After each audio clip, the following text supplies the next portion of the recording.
At the end of this video, you're gonna figure out what the top 3 pickleball tactics are every new player should know. The first pickleball tactic that every new player should know is that anytime you're returning, you're at a huge advantage by getting up and establish first. And so you need to make sure that you have enough time to get up and establish. Tendencies that I see from a beginner level is that beginners tend to hit a shorter return. They try to hit a linear return. Plain and simple, they hit a return in a way where it doesn't give them time to get up and establish. So we're gonna focus here on returning with some height, giving yourself some margin. And if you give yourself some margin, if you give yourself some height, it should give you plenty of time to get up to the kitchen line. Here's how the return should look. I have Ethan serving at me.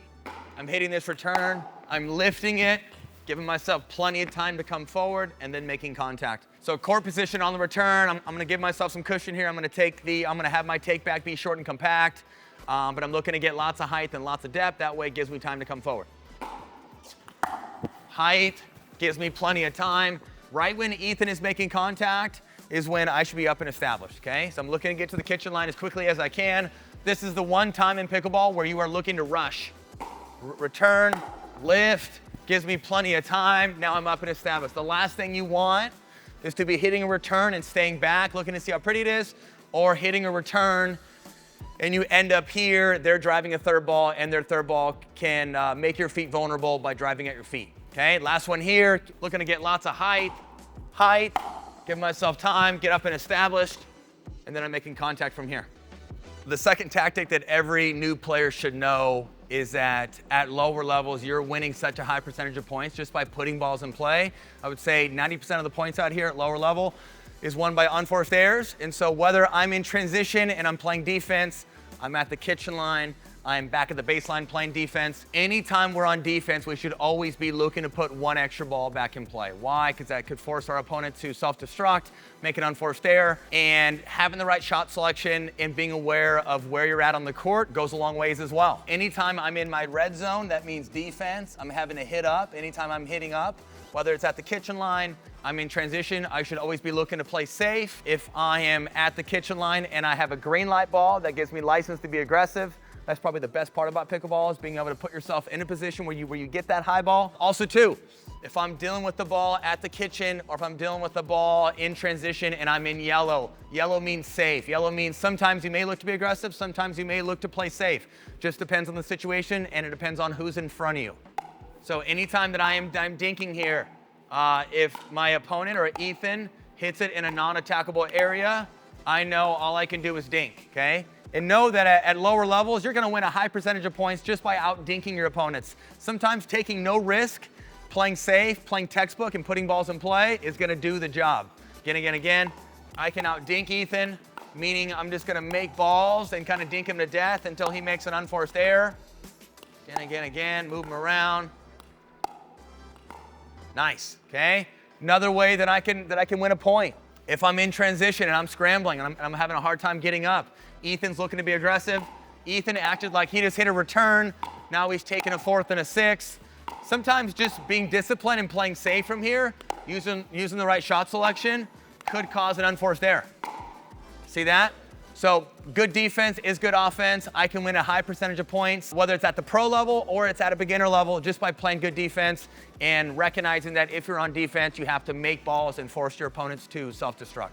Next scenario here is I'm at the kitchen line. I can also win points by moving my dinks around, forcing my opponent to pop it up. Now I have a ball up in green that I can be aggressive on. So I'm gonna start moving this man around, seeing if there's a ball out of the air that I can work with. Nice. So I'm able to move the ball around, get a ball that presents itself, take a ball in green, and then look to hit down on it. Nice. So I'm looking to take something out of the air here. Nice. There's my little put away. I can do all this at the kitchen line by using anchors on my feet, keeping my feet still, dumbing down my lower extremities, and simply just moving my dinks around.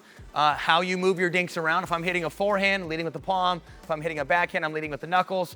But I'm just moving my opponent around, getting them off balance, and then hoping to get a pop-up from there.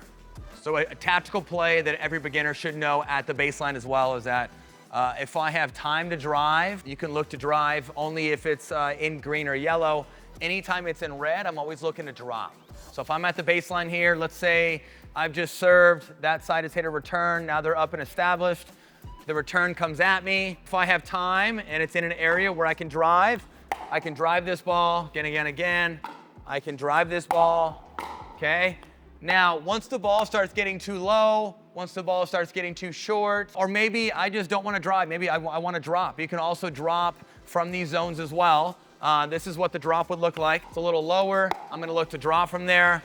It's a little lower and driving me back, kind of putting me more on defense. I can look to drop from there. If I'm in here, I can also look to drop. Anytime that I'm taking a half volley, meaning I'm taking a ball right off the bounce, it should always be a drop. Anytime that I'm having to hit up, usually it's going to be defensive and it should be a drop.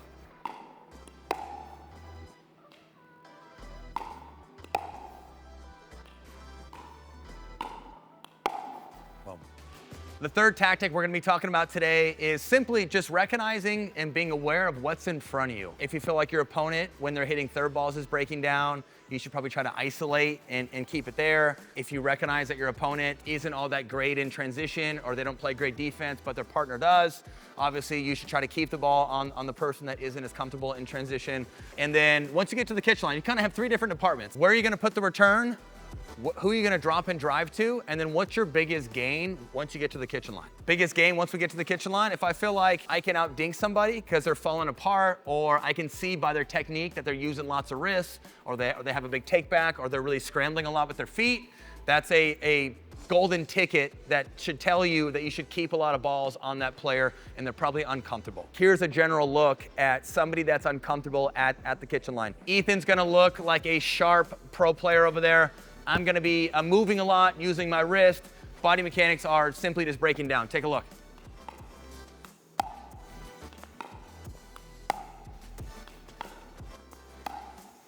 So if you see lots of movement here, they're overusing their wrist, they have a big take back, that's probably a sign that they are not as comfortable at the kitchen line. If I was in transition and you kind of see that same look, I'm popping balls up, I don't have good clean technique, overusing the wrist. That's also a sign that person probably isn't as comfortable in transition. Or if they're back at the baseline, same thing.